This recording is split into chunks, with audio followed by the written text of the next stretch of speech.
For Ms. Woodward.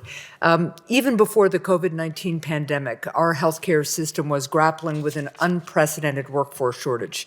Today, as more and more Americans are struggling to access mental health and substance use disorder treatment services, it's critical that Congress ensures robust support for the behavioral health workforce. That's why I reintroduced bipartisan legislation with Senator Collins that creates 1,000 new medical residency positions focused on addiction medicine at teaching hospitals in New Hampshire, Maine, and all across the country. Ms. Woodward, can you please speak to the existing mental and behavioral health care workforce shortage that we're facing, and what steps should Congress take to provide support for these providers in the coming years? Thank you for the question. Nevada actually has a very significant workforce shortage. The majority of our state, about 14 counties, experience severe workforce shortages. 100% of Nevadans actually live in a behavioral health workforce shortage area. So workforce shortages are something that we have prioritized as a state for quite some time. And what we have seen is when we've been able to track the pipeline for behavioral health providers, it includes reaching down to the K through 12 programs and beginning to build opportunities for specialization and introduction into careers in the behavioral healthcare system, as well as in the healthcare system.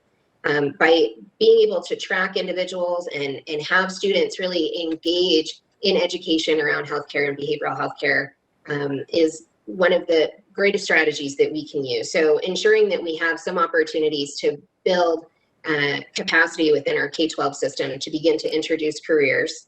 And then once individuals are engaged in education, making sure that the cost of education is not so great that it keeps people who are very capable and motivated in being part of the workforce from actually engaging in education. So we want to encourage individuals to go into careers, especially in the behavioral health field, without fear of being saddled with overwhelming student debt when they get out.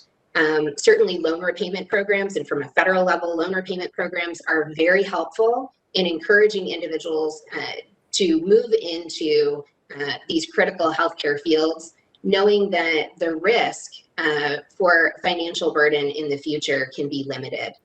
Also opportunities to build residencies and internships within states so that people who are moving through the professional training have the chance to remain in the communities that they wish to live and serve in, so that they don't have to travel to other communities in other states to receive the enriched experience, education, and training necessary to move into the professional field.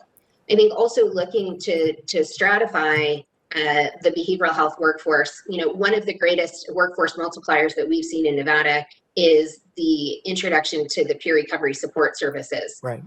Healthcare workers, community health workers, and peer recovery supports really help to build upon the foundation of a strong behavioral healthcare delivery system and really do serve as a workforce multiplier. So opportunities to continue to build those professions as well can certainly help to offset some of the workforce shortages that we see in the formal behavioral healthcare field. Thank you very much. I have one more question to Director Armstrong. The dramatic expansion of telehealth during the pandemic has increased access to mental health services for many Americans. But rural residents, low-income individuals, and communities of color have faced unique hurdles accessing the technology needed to get mental health telehealth services. Moving forward, Congress has to work to address the remaining inequities that limit access to mental health telehealth services for underserved communities. Director, how can Congress work to expand access to mental health services through telehealth for rural areas, low-income individuals, and communities of color?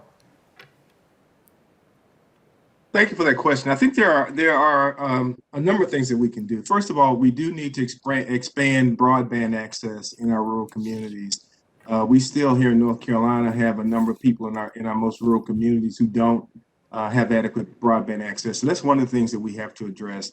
But one of the other things that I think we have to look at is while access to telehealth has been a huge advantage during the COVID-19 pandemic, because it has allowed us to continue to provide services to people who otherwise would not have been able to have access.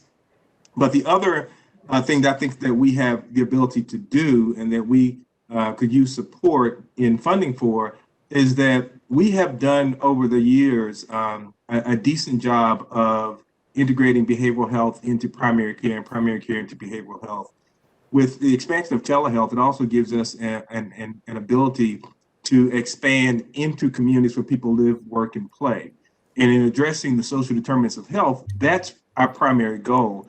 And by that, I give an example of looking at, in particular in some of these rural communities where people may not have access at home, why can we not incorporate telehealth and in behavioral health into the faith-based community, into the YMCAs, into the community centers?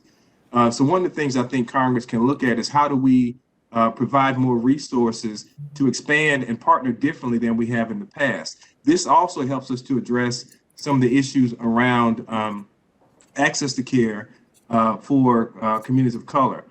In many of the communities that have socioeconomic challenges, access to those services are not available in their communities. And if we want to address those access issues, we can do that by expanding the telehealth, by relaxing some of the restrictions around utilizing telehealth, by allowing funding that allows organizations and state and state systems to partner more easily with communities. Part of our challenge oftentimes is that the funding that we receive, while we greatly appreciate the federal funding, it is often restricted in how we can use it. Oftentimes we can only use the funding for individuals that are severely mentally ill or children that have severe emotional disturbances.